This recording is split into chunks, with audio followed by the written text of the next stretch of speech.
Okay, so this week we're going to look at what's called structural geology. So in the first half of the semester, we kind of focused on rocks and minerals.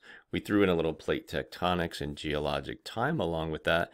We're going to kind of transition in the second. We're going to talk about some structures. We're going to talk about some hazards like landslides, earthquakes, and some processes like streams and rivers and glaciers and things. So for this module, we're going to focus on what are called structures.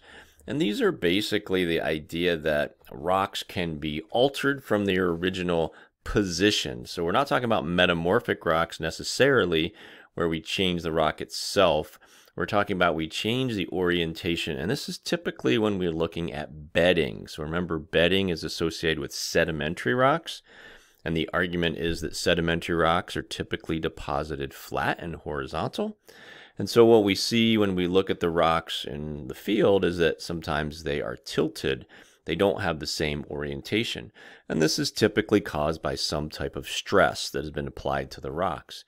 And they can behave in a couple different ways. They can break, which we're going to call faults, or they can kind of fold and be a little more plasticky. We call that folding, right? So we can fold the rocks or fault the rocks. And so for the PowerPoint here, I've kind of broken it up a little bit. So we'll talk about this in class, of course, but this is kind of the main ideas of structural geology. How do we measure kind of the orientation of these layers and what do they look like and the forces that can cause those things? And then I've broken these out into the two groups that we want to investigate in this module. The folding part, which is happening inside the earth because we need kind of that heat to make the rocks a little more pliable so they can be folded, and faults that are happening near the surface where the rocks are much more brittle. So that's what the lecture quiz will be over, is this main content here. I did add this video here.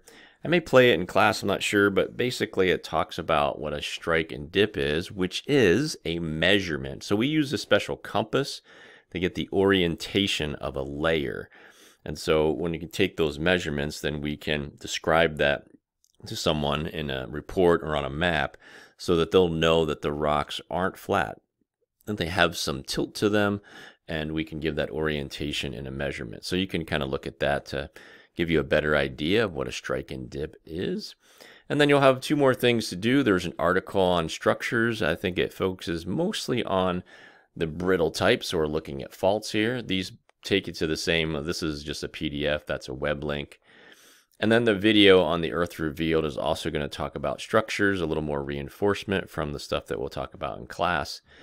This week, there's no online homework. We're going to kind of do some activities in class, and I think we're going to try to go through one of the homeworks that you normally do online. We're going to kind of at least start it in class, and we'll work our way through that. And then you will submit that either at the end of class or turn it in after the fact. So that's kind of what we're going to do this week for our structural geology module.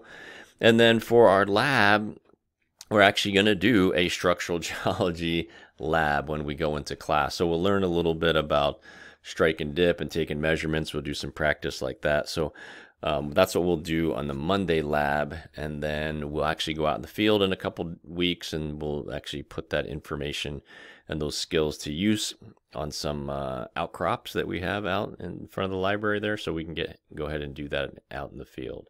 So that's what we're going to do this week. And of course, if what I just said makes no sense or you're having some issues, you see me in class, so you can come talk to me, or of course you can email me and I will help you out.